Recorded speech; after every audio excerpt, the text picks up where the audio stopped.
আসসালামু আলাইকুম ওয়া রাহমাতুল্লাহি ওয়া বারাকাতুহু।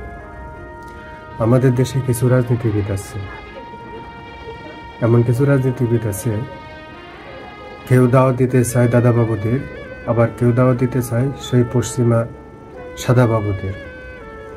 এদের সাথে বন্ড কিছু আলেম ওলামাও রাজনীতিবিদ আছে, তারাও এদের সাথে জড়িত, কিন্তু তারা সাময়িক স্বার্থের জন্য এই কাজগুলা করে, সাময়িক ক্ষমতার লোভে।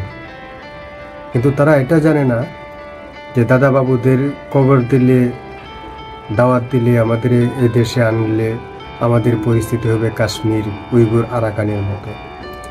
আর সাদাবাবুদের দাওয়াত দিয়ে এখানে আনলে আমাদের অবস্থা হবে ফিলিস্তিনি, গাজা, সিরিয়া, লিবিয়ার মতো। জাতীয় যে ওই মানবাধিকার কমিশন, তারা যে অফিসগুলা করতেছে, বিশ্বে 15টা দেশে তাদের অফিস আছে। একটা দেশে কোনো শান্তি নাই, মারামারি, কাটাকাটি, হানাহানি।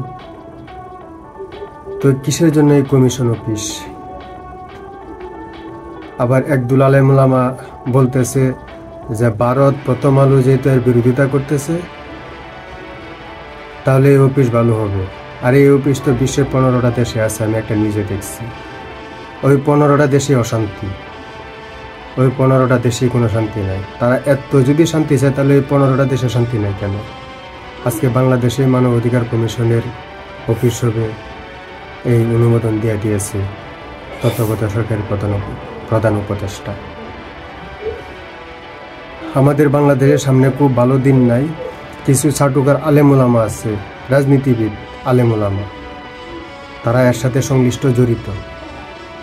অচিরেই বাংলা ফিলিস্তিনে, গাজা হবে, সিরিয়া হবে, এটা আপনারা ধরে নিতে পারেন। কারণ যা মানবাধিকারের কমিশনের অফিস যে জায়গায় হয়েছে, সেই জায়গায় কোনো মুসলমান শান্তিতে নাই, নাই, নাই। দাদাবাবু বলেন আর সাধুবাবু বলেন, সবার একটাই, যে মুসলিম ধ্বংস করা। তাদের উদ্দেশ্যই মুসলিম ধ্বংস করা, মুসলিমদের ধ্বংস করা মিশনে নামছে দাদাবাবু এবং সাদাবাবুরা। যে যেভাবেই হোক, কেউ উপর দিয়া, কেউ নিচ দিয়া, মুসলিম ধ্বংস হোক, এটাই তারা চায়। আর বাহির থেকে কিছু ইউটিউবার আছে, যারা এই দেশে আলেমদেরকে মূল্যায়ন করতে চায় না, শুধু মুখে মুখে আলেমদেরকে মূল্যায়ন করে। আসলে অন্তরে আলেমদের জন্য তাদের কিছুই নাই, শুধু মুখ দেখানো, লোক দেখানো, এছাড়া আর কিছুই না। আমি সেলিব্রিটি মানুষ না, আমার কথা হতো মূল্যায়ন আপনারা করবেন না। কথা যেগুলো বলছি এগুলো সত্যি। দাদাবাবুদেরকে দাওয়াত দিয়ে আনেন, এই দেশ হবে কাশ্মীর, আরাকান, উইগুর। পশ্চিমা সাদাবাবুদের দাওয়াত দিয়ে আনেন, এই দেশ হবে ফিলিস্তিনের গাজা, সিরিয়া, লিবিয়া, ইরাক,